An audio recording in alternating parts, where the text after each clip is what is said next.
Hello, and welcome to today's episode of Demystify Selling with Microsoft. And I'm very excited for this conversation. I got introduced to Carissa Allen through a mutual friend at Microsoft, Matt Berg. So, Matt, thank you for introducing us. And Carissa, welcome to the show. Thank you so much, Rob. I am thrilled to be here. It's a gift. And yeah, Matt knows everyone. He just He, does. he does. I'm pretty sure that's the truth. Uh, but I am excited for our conversation. And you and I got to talk a week or two ago, and Hmm. you had a couple of concepts that really I thought were just so valuable for partners to hear. And so today's show, we're going to be calling it practice makes partnering. So we take the Yes, practice perfect. We're going to say practice makes partnering. And so love it. what I'd like to do, Chris, is first have you introduce yourself to the Sure. audience, a little bit about you and where you land in the Microsoft world, and then we'll jump right in. Okay, great. So my name is Carissa Allen. I've been very fortunate to be with Microsoft for quite a few years.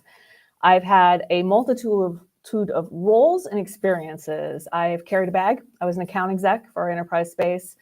I was involved in building out our what is now the Dynamics business practice in the US and then worldwide. I have a lot of experience starting from CRM 1.0 all the way through. Spent a lot of time with the Dynamics partner channel, who will always be near and dear to my heart.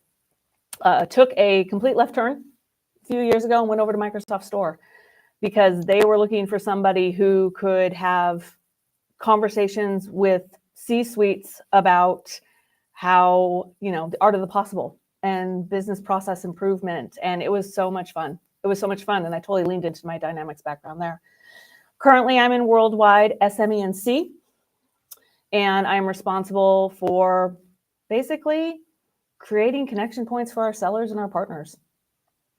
And it's thrilling, absolutely thrilling.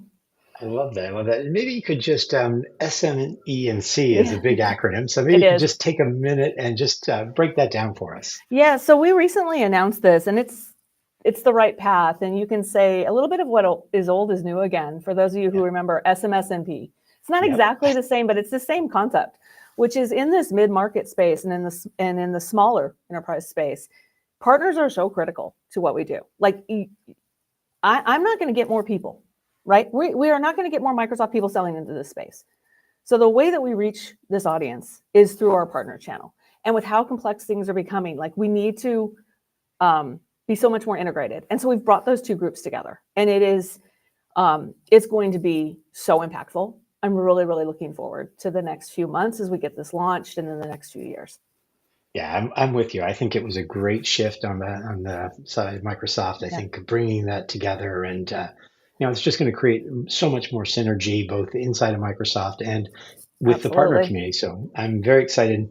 So let's jump into the heart of the conversation today. And for me, and what you brought up when we spoke last was trust being at the Yeah, center of everything, and trust between the Microsoft team and the partners.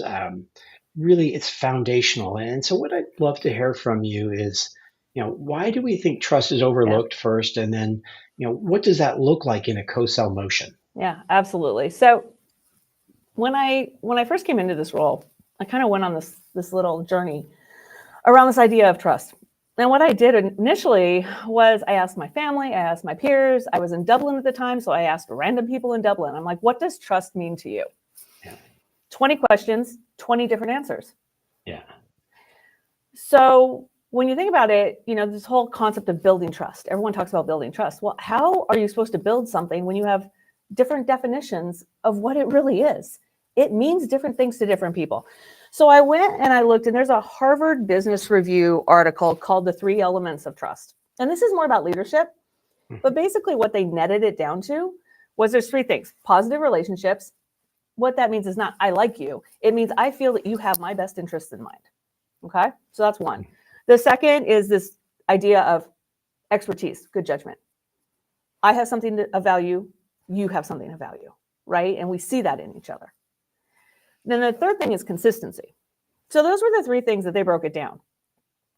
Now, here's something more interesting. I'm curious, Rob, of those three, which do you think they found was the most important? I'm going to go with consistency. Mm-hmm. That's the one that I'm thinking, if I can trust and there becomes this consistent sort Yeah. of expectation, that to me is the one that rings truest. So that's exactly what I thought as well. And we're not wrong exactly. However, what this study showed was it's that positive relationship is the one you Mm, must have. The yeah. other two can be a little bit lower, not as much, but you have to have that positive relationship. Because I'm with you. I've always thought consistency in everything, parenting, work, everything, right? So positive relationships. Well, that's kind of almost a one-to-one thing. Okay, so let's talk about my job. I am supposed to be building relationships at scale with partner. How do I build trust at scale if it comes down to a personal relationship, right? Right. So this is what we went into. So it's this idea of you care about me, I care about you. That's the net of a positive relationship. So what we started to focus on with our sellers is helping our sellers understand the partner business model, because the partner business model is different than the Microsoft selling model. Not in a bad way. They are complementary, and GPS, the channel teams, they've been doing a great job kind of working on this and these languages and the incentives and all those things. They are complementary. Microsoft sells in a certain way and makes money in a certain way. Partners sell in a certain way and make money in a different way. So if I can have my sellers understand that, we're one step closer to trust. Make I love sense? that. It does. It makes so much sense. And, I see the challenge in front of you. You've got Mm-hmm. 500,000 partners, and it's Mm-hmm. this one-to-one relationship is so important. But, I think it's important to remember, as you said, we're complementary. It's Yes. when we understand that, and maybe there's some nuanced differences of how we approach the world, but that complementary mission is really it's key to remember. So I love Yeah. that. Yeah. And we do as humans try to seek out people who are just like us. And that's Hmm. not the situation here. It's fundamentally a different model, and that benefits our customers. Right, right. Because it does. It brings the different pieces of the pie Mm-hmm. together, the puzzle together. Yeah. So I love that. So maybe you could just recap the three different sort of components of trust Yeah. for the audience. Yeah, absolutely. So there's positive relationships, Yeah. right? I know you care about me. You know I care about you. There's good judgment and expertise. We each have something to bring into Hmm. the relationship, and we're seen as an expert in what we do. And then there's consistency. Yeah. But I can see this now after having this conversation Mm-hmm. that positive relationship is really the foundation. It's the underpinning, and then you bring your expertise and you bring the Exactly. consistency on top of that You repeat relationship. it. Yeah. Yeah, you just And repeat. which comes to practice, which we can talk about later. But again, consistency has to also do with practice, which is a theme that we have today. Well, in the spirit of sort of improving, you've talked about a concept or an analogy that I absolutely just loved. So I'm going to ask you to bring it up here today, and that Okay. is the concept of you compared co-selling to improv. Yes. And I think that ties so tightly into the relationship and to all of what we talked about in the trust conversation. So I'd love you to break that down for us. Absolutely. So, and stick with me here because it's not necessarily what you think once we first start talking. Right. So, anyone who's been like either watched comedy, watched an improv troupe, been in any kind of situation like that, which we all have, it looks like two or more very funny people just reacting to each other, right? It looks like just Right. raw talent and energy up on stage. And while, yes, that's underpinning, that's there, improv troops practice and practice and practice and practice. And they have like secret communication, right? They watch each other constantly. They know what's going to happen next, or they try to. And then there's an entire rule of engagement in improv. And I started talking about this in, believe it or not, 2016. And the basis for it was an interview I heard on NPR with Tina Fey, who I absolutely adore. She's just like one of my heroes. And it's from 2011. So this is not new stuff. But Tina kind of went through this like, here's some rules for improv. Okay. And there's three key ones as far as just about the scene. Mhm. The first rule is you make statements. Okay. You have a point of view when you come into a scene. You don't come in with an open-ended question because that's like putting the work on somebody else, right? You don't create something that someone else has to then like carry. Just one. When you enter an improv scene is really interesting. So it's like, you don't just enter when you have something funny to say, right? You don't just enter when you have this like idea. An actor will enter a scene when there is something that needs to be shown, when there is something that needs to move forward, and they are there to help things move forward. Okay. Okay. And then the third rule is, how do you know when exactly to enter? Even more. And you know by listening. You don't get caught up in watching yourself act, right? You have to be constantly aware of what's going on. So those are the 3 rules. Can I riff a little bit more on that? Let's do it. Yeah. All right. No, So let's I take love that. it. Let's take that to co-sell. Okay. Yeah. So let's just take those 3. So there's the make a statement. Don't leave people hanging. Yeah. This is the have a point of view. So co-sell is really interesting. I have a lot of empathy for people who are like going down this path, because oftentimes how co-sell will start, especially with like new sellers who don't know each other, is you kind of get in a room and you're like, well, what do you know? Well, I don't know. What do you know? Right. And there's this poker game almost going on, or there's this, I don't know anything about this group in this account. What do you know that I can use? Right. Right. Make a statement, come in. Hey, this account, we've done some research. We've had some conversations. This is what we have identified. What have you identified in what you've been doing? Okay, great. See what I'm saying? There's a foundation there, and we get going. Because oftentimes, if you have a 25-minute co-sell meeting, you're going to waste 20 minutes on kind of the poker and trying to figure each other out in the intros and blah, blah, blah. Yeah. So come in with a point of view, do your research, do the work. All right, enter the scene when someone needs you. It's a team sport. Understand everyone's value add. Partners have insane value add. Microsoft has incredible value add. Like these 2 together, it's literally 1 + 1 = 3. I have no other way to say it. And so, but know the role each person plays. And I will also say, it's not a linear baton. It's going to go back and forth. But understand, I add this value, I take it to here. Then you come in and you add this value, and then maybe you pass it back, right? So there's that idea. Right. And then the third one is the know when to enter by listening. For me, my interpretation is that is customer-centric, partner-aware. This is how I say it, right? So it's not, you don't enter a scene because Microsoft has something to sell. You don't enter a scene because a partner wants to sell services. You enter a scene because the customer is like, I am trying to transform my organization, because if I don't, my competitor is going to leapfrog me, right? So that's how I interpret it. And we just met recently, but people know I can go on and on about this. It's, I think there's something there. It might not resonate with anyone, but I hope it resonates somewhat with people. It does to me. I mean, I think that, you brought a great point out, is that it has to be founded in, if I start in sort of rule number 3, is founded in the customer first. Yeah. What is it that the customer is trying to achieve? Yeah. And if we start there, that's sort of our sort of foundation, or our common ground, where we can come in and, to your point, if I'm the partner, I could easily come in and say, look, Miss Microsoft seller, here's what I've found. Yeah. Here's what I've uncovered. Here's what I think it means to the both of us. What do you think? And I think, to your point about rule number 1, come in with a statement. It is, don't just show up and say, hey, what do you got for me? Or, hey, what do you know about this customer? Or, hey, make me the introduction. Yeah. It's, here's what I've done. Here's what I've uncovered. Here's what I think it means. Yeah. It's what it means to me, what I think it means to you. And then you start that conversation. You've entered the room with a purpose. So I absolutely think that is spot on. And I don't want to disparage sellers on either side. I understand it's hard to start, right? It's hard. And it requires, all the way back, trust. It's very brave. I've used this term before with people. It's very brave to go in and go first. Yes. And we need more bravery, and we need more safe spaces for people to do that. And we need more opportunities for people to practice that.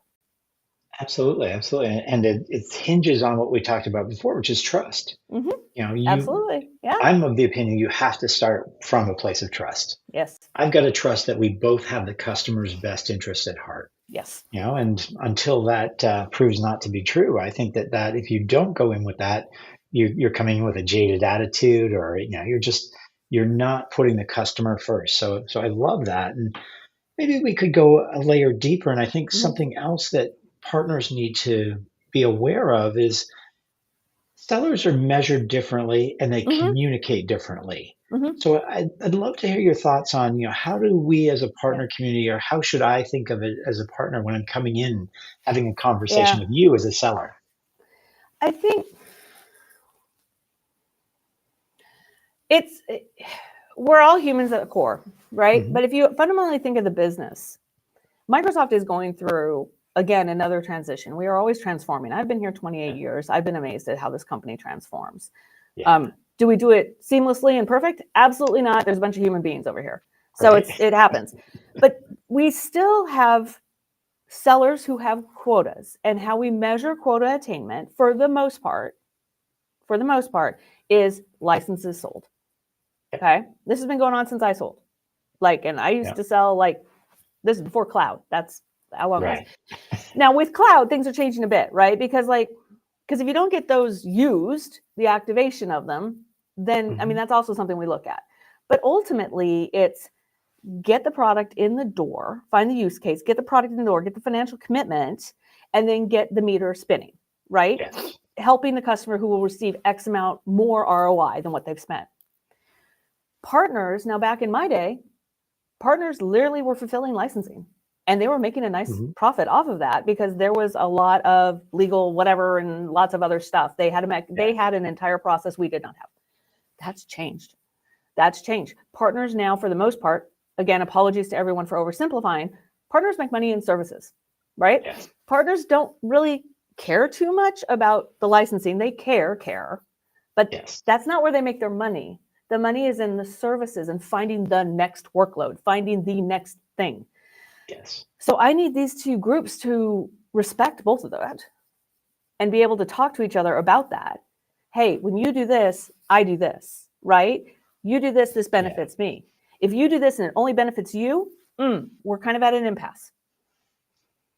Did that, I mean, push me on this. No, no. I think it's important for people to understand is that if I'm coming from the partner vantage point, Mhm. I need to understand that, how is the person I'm working with compensated? Yeah, How are they going to achieve their goals?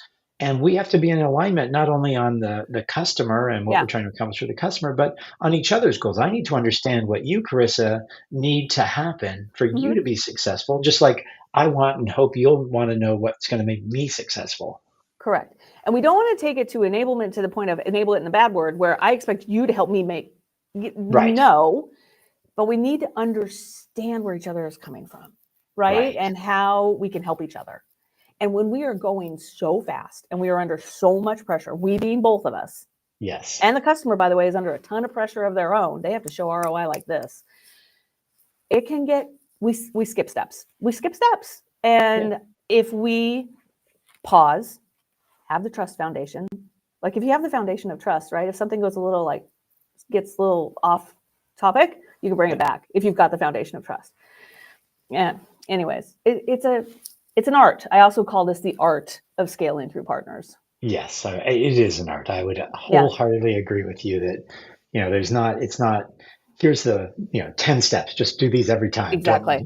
I wish it's I had that. truly, I mean, there are some mechanics that need to happen, but I think to your point, it really is Yeah, an art. And so maybe as we come to the end of our time together here, I would love it if you could maybe put together sort of one or two things you would encourage every partner to either start doing or to yeah. start thinking about, and really give people sort of a tangible first step in this journey with Microsoft.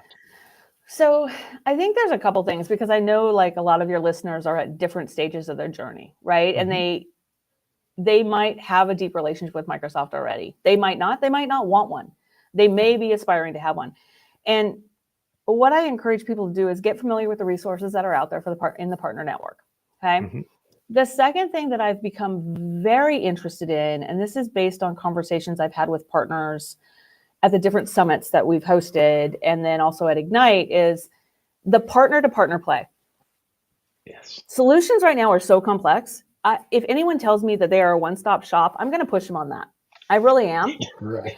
And so I think there's so much space. I met so many amazing up and coming partners at Ignite. There's space for these partners who are coming up who have a really, again, they have a point of view, right? They Mhm. have like either some kind of an IP, they have an industry point of view, they have something. There's an opportunity for them to maybe partner with some established partners who do have those relationships. But again, they have to go through this whole process you and I just outlined because they have to build trust among themselves. But Right. I'm looking forward to more of that because, again, with Microsoft, we're not getting more people. We can only have so many relationships at a time. But that partner ecosystem, like I saw this in Dynamics all the time. That's my background, remember? And Yeah. if that partner ecosystem like finds ways to work together and help each other and build, I think there's some good stuff that could happen. I Couldn't really agree do. more. I mean, I think that just the way the platform is unfolding, and we Mm-hmm. look at marketplace, and Dynamics is a great example of this. That there's no one partner that does everything in Right. Dynamics. Even if you may deploy the entire portfolio, there's all these niche business problems that get solved by these niche partners that focus on very niche problems. So Yeah.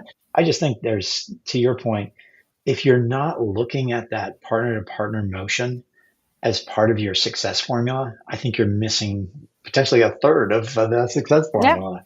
Yeah. So, It could be. I mean, it has to be what works for you, but yeah, people, I highly encourage you to explore that. great. Well, Carissa, this has been so much fun. I really have enjoyed our time together. And one last question is, if Yeah. somebody would like to get a hold of you, is LinkedIn the best way to Yeah. do that? Yeah, happy to. So I am active on LinkedIn. Please connect. I welcome that. And I would say the parting word I want to say to everyone is we make it sound kind of light and fun when we're talking about this. This is hard work. Like I Right. know this is hard work. I see you. I know this is hard. What I wish for everyone is the ability to have a little space to practice this and a little bit of grace to learn. Mhm. So I don't know. I'd love to talk with you again in maybe a year or so and see where we're at because I have a lot of hope for the direction we're going in. So I wish everyone the best. Oh, Carissa, thank you. Those are really amazing words, and I think words to live by. So thank you very much, and I look forward to our next conversation. Thanks, Rob. Have a great day, everyone.